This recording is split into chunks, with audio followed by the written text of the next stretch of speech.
Picture this for a moment. It's December 1941. German soldiers who marched across Europe like an unstoppable force are now standing in waist-deep snow outside Moscow. Their rifles freeze in their hands. Their engines won't start. The temperature drops so low that even breathing feels like pain.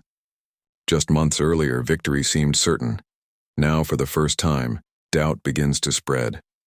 What if this was the moment the war truly changed? What if the frozen fields of Russia became the turning point of World War II? Welcome to History Plus. Today we're diving into what many historians call the frozen turning point of the entire war. Not a single explosion, not one famous speech, but a slow, brutal shift that began in the winter of 1941. If you enjoy clear and powerful World War II storytelling, take a second right now to like this video and subscribe to History Plus. It helps the channel grow, and it ensures you don't miss the next deep dive into history's most dramatic moments. When Germany launched Operation Barbarossa in June 1941, it was the largest invasion in human history. Over 3 million German soldiers crossed into the Soviet Union. Thousands of tanks rolled forward. Aircraft filled the skies. The strategy was based on speed. Destroy the Red Army near the border. Capture major cities. Force the Soviet government to collapse before winter. It was bold, it was risky, but it was built on earlier success. Up until that point, Germany had moved from victory to victory. Poland fell quickly. France collapsed in just weeks. The Balkans were secured. Many German officers believed the Soviet Union would be another short campaign. Intelligence reports underestimated Soviet manpower and industrial capacity. The belief was simple: one massive blow, and the Soviet state would crumble. At first, the plan seemed to work. Entire Soviet armies were surrounded and captured. Hundreds of thousands of prisoners were taken. German forces advanced hundreds of miles in record time. Cities fell one after another. To observers around the world, it looked like the Soviet Union was on the brink of total collapse. But something unexpected began to happen. The Red Army did not surrender. Instead of collapsing, Soviet forces kept forming new defensive lines. Factories were dismantled and moved east beyond the Ural Mountains. Civilians were mobilized. Fresh troops were raised. The deeper German forces pushed into Soviet territory, the more stretched their supply lines became. Distance became the silent enemy. Russian roads were often unpaved. Trucks broke down. Railways had different track gauges and had to be rebuilt. Fuel had to travel hundreds of miles to reach frontline units. Every mile forward made logistics more complicated. And still, German commanders believed victory would come before winter. By autumn 1941, the German army stood within striking distance of Moscow. Capturing the Soviet capital was seen as the final blow. Morale was still strong. Many believed one last push would end the war in the east, but time was running out. Then the weather changed. Rain turned roads into thick mud during what Russians called the Rasputitsa. Vehicles sank. Artillery could barely move. Soldiers struggled through knee-deep sludge. Momentum slowed dramatically. The rapid maneuver warfare that had defined German success earlier in the war was replaced by slow, exhausting effort just to move forward. And then winter arrived. The cold was not just uncomfortable, it was devastating. Temperatures dropped far below zero. German troops had not been issued proper winter uniforms because the campaign was expected to end before the worst cold arrived. Lubricants and weapons froze. Tank engines refused to start. Frostbite cases increased daily. Horses, still essential for transport, died in large numbers. Meanwhile, Soviet troops were better prepared for winter conditions. Fresh divisions from Siberia arrived. These soldiers were trained and equipped for extreme cold. They launched counterattacks against German positions around Moscow in December 1941. For the first time in the war, large German formations were pushed back and sustained combat. This moment was more than a battlefield setback. It was psychological. Until then, the German army had built a reputation of near invincibility. Now that image cracked. The myth that the Red Army would collapse proved false. The belief that the campaign would end quickly was gone. But here's something important to understand. Germany was not defeated in winter 1941. Its army was still powerful. It still occupied vast territory. It still had experienced officers and strong equipment. So why do many historians describe this winter as the turning point? Because the nature of the war changed completely.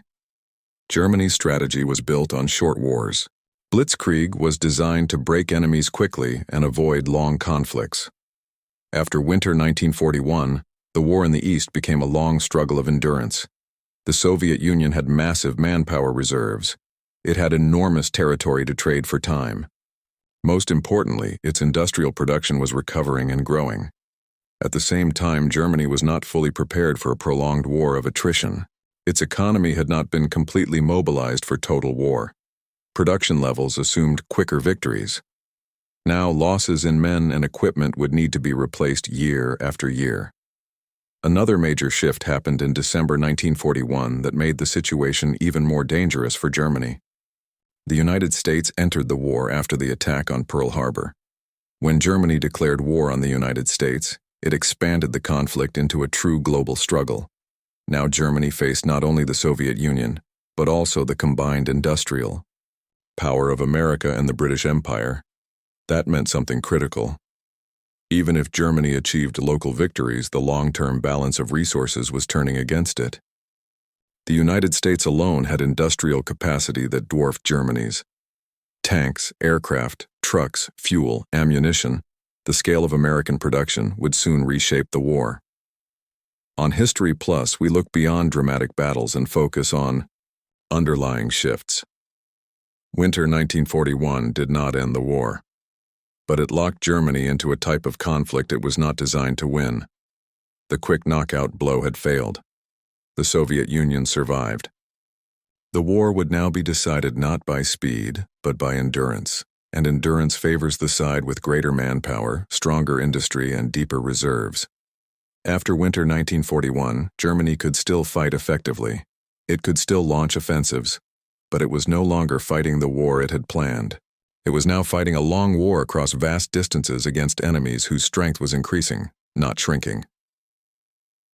As 1942 began, Germany still looked powerful on the surface. The front line stretched deep inside Soviet territory. Millions of Red Army soldiers had been captured the year before. From the outside, it did not look like a nation on the edge of losing, but under the surface, the balance was quietly shifting. The first problem was manpower. The winter fighting had cost Germany hundreds of thousands of casualties. These were not just numbers. Many were experienced officers, tank crews, and veteran infantry who could not easily be replaced. The German army was still strong, but it was no longer the same force that had crossed the border in June 1941. The second problem was industry. While German factories worked hard, the Soviet Union was doing something extraordinary. Entire industrial plants had been moved east beyond the reach of German bombers. By mid-1942, Soviet production of tanks and artillery was rising fast. At the same time, American Lend-Lease supplies began arriving: trucks, food, raw materials, and equipment. The Red Army was not collapsing. It was rebuilding. Then came the question of oil. Modern war runs on fuel. Germany did not have enough of it. Much of its supply came from Romania, and it was never enough for a long global war. That is why in 1942, Germany shifted its focus south toward the Caucasus oil fields. This decision would lead to one of the most famous and brutal battles of the war, Stalingrad. The plan was risky. German forces would push deep into southern Russia, seize oil fields, and cut off Soviet access to resources. But this meant stretching supply lines even farther across massive distances. The deeper they advanced, the thinner their strength became. Once again, speed was essential. And once again, time was running out. This is where the frozen turning point of 1941 began to show its full impact. Because Germany was no longer fighting from a position of unstoppable momentum. It was trying to regain initiative in a war that had become larger, longer, and more dangerous than expected. By late summer 1942, the German army reached the city of Stalingrad. On a map, it looked like a strong move. The city sat on the Volga River, a key supply route. Capturing it would protect the southern advance toward the Caucasus oil fields and strike a symbolic blow against Stalin himself. But what followed was not a quick victory. It became a nightmare. Street by street, building by building, German forces fought in brutal urban combat. The Red Army refused to retreat. Factories turned into fortresses. Snipers hid in ruins. Every block cost lives. The German advantage in speed and maneuver meant almost nothing inside shattered city streets.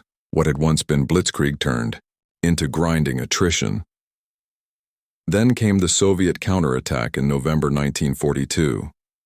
Instead of attacking the strongest German units inside the city, Soviet forces struck the weaker Axis allies guarding the flanks, Romanian and Italian divisions that were not as well equipped.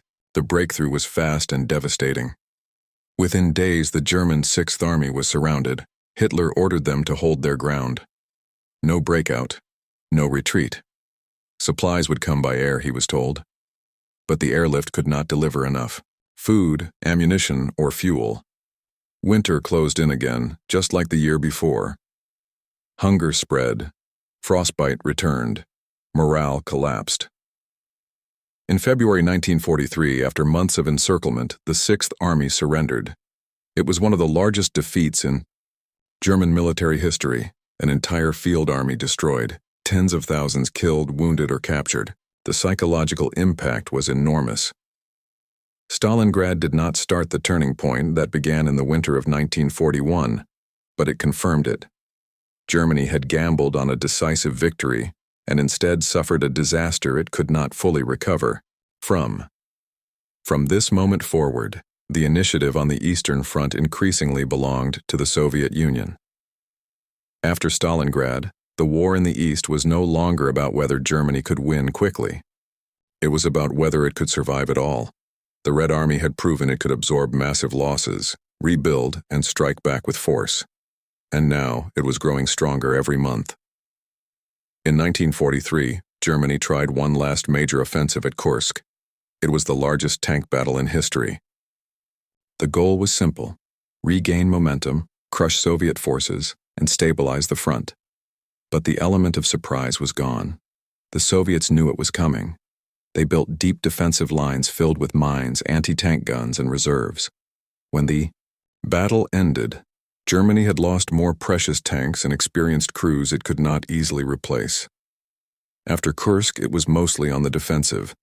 At the same time, American industrial power was flooding the war. U.S. factories were producing aircraft, tanks, ships, and trucks at levels Germany could not match. In the West, Allied bombing campaigns intensified. In 1944, the D-Day landings in Normandy opened a second front in Europe. Germany was now fighting a full-scale war on multiple fronts against enemies with greater resources. And it all connects back to that frozen winter of 1941. That was the moment the quick victory plan failed. That was when the war shifted from speed to endurance, from short campaigns to long attrition. Germany could still fight hard, and it did. But the mathematical reality of manpower, oil, industry, and geography was turning against it. By 1945, Soviet forces were advancing into Berlin itself. The long, brutal road from the snow outside Moscow to the ruins of the German capital was shaped by that early turning point, when winter exposed the limits of German strategy. Here on History Plus, we don't just look at battles. We look at the moments when history quietly changes direction. If you found this deep dive valuable, drop your thoughts in the comments. Do you think winter 1941 was the true turning point? Or was it Stalingrad? Share this video with someone who loves World War II history, and don't forget to subscribe for more powerful stories from the past.